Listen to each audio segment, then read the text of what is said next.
อวิดีโอทอดจบบัดได้เฉลยทำไมเยอะcho mình pra cho mùi nâng ca vai lẽ thậtខ្លួនឯងtênសម្លេងខ្លួនឯងមិនដាតែម្ដងជាមួយនឹង HoloLens ឡើងមកធូ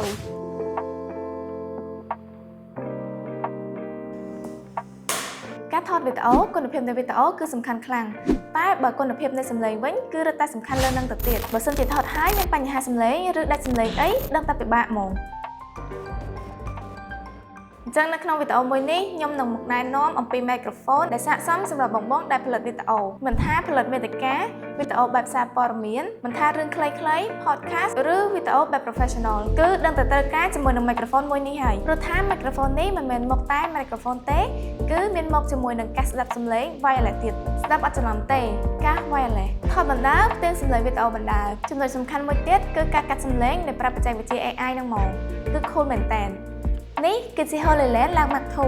ឃើញថារូបរាងសស្អាតមែនតើទាំង microphone ទាំងការ design ចេញមក professional តែម្ដង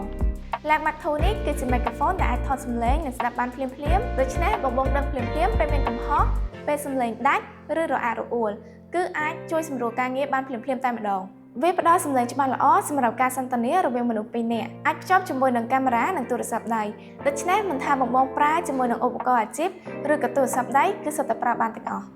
បើថ្មវិញអាចប្រើរហូតដល់11ម៉ោងឬក៏36ម៉ោងបើសិនជាប្រើជាមួយនឹងប្រអប់សាកក្នុងប្រអប់មានគ្រឿងបន្លាស់ពេញលេញពេលទៅណាមកណាងាយស្រួលយកទៅតាមខ្លួនតោះឥឡូវយើងទៅសាកសំឡេងបន្តិចមើលចង់ដឹងថាវាយ៉ាងម៉េចដែរ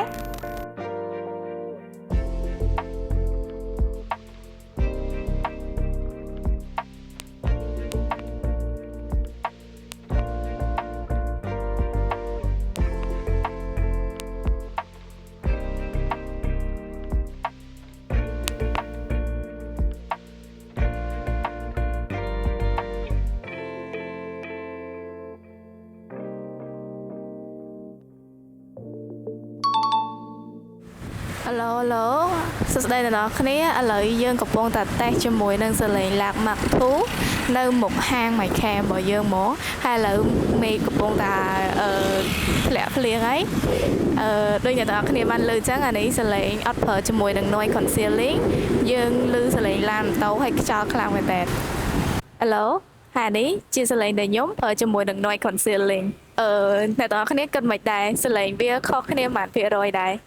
សម្រាប់ខ្ញុំគឺវាកាត់ noise បានល្អច្រើនខ្លាំងមែនតើអូខេបើសិនជាអ្នកទាំងអស់គ្នាចាប់អារម្មណ៍អ្នកទាំងអស់គ្នាអាចមកសាកតេស្តហើយនឹងមកជាបាននៅហាង MyCam បាយ